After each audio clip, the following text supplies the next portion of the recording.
In the name of Allah, the most merciful and benevolent.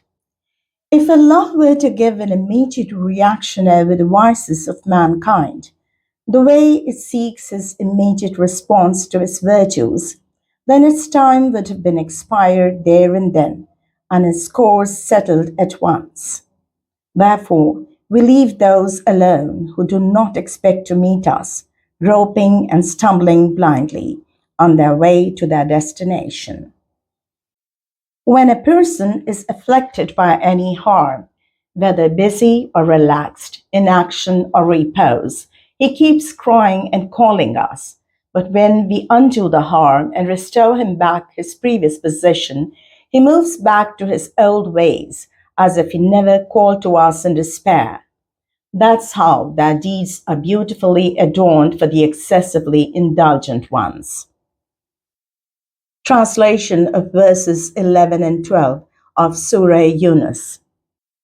Dear listeners, in the verse number 11 of Surah Younas, Allah reminds us that were He to react instantly to our sins and misdeeds, the way we expect Him to reward us for our virtues and good deeds, then certainly our test period would have expired and the whole world and its purpose would have been put to an end.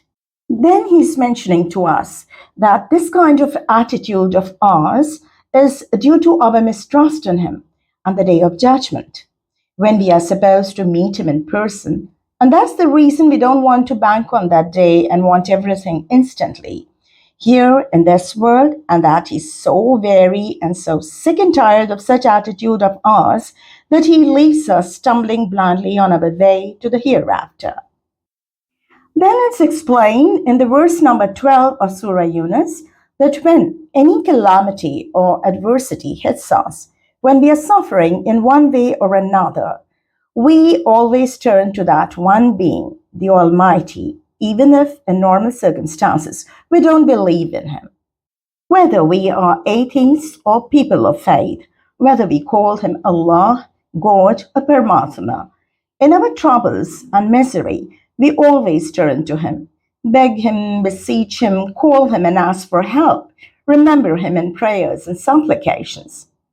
And also ever when we are in trouble and there is no logical way out, we are left with nothing but turning for help towards Him, the one who has created us in the first place and then brought us up into a conscious being.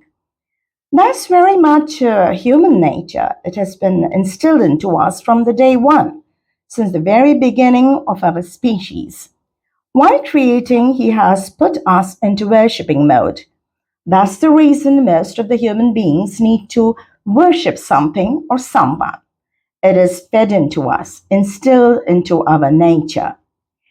But it is so unfortunate that as soon as we are out of danger, out of that disastrous situation, we shamelessly deny His existence, forget His assistance, and just take our lives and their comforts for granted. That is how our Lord has launched a complaint against us, pointing to our selfishness and greed surpassing the limits, and mentioning how, due to overindulgence, even our wrong perceptions and misdeeds seem appealing and alluring to us.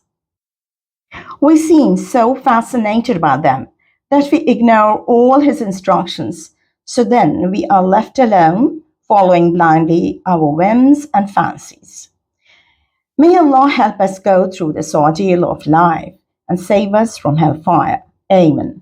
Jazakallahu khair.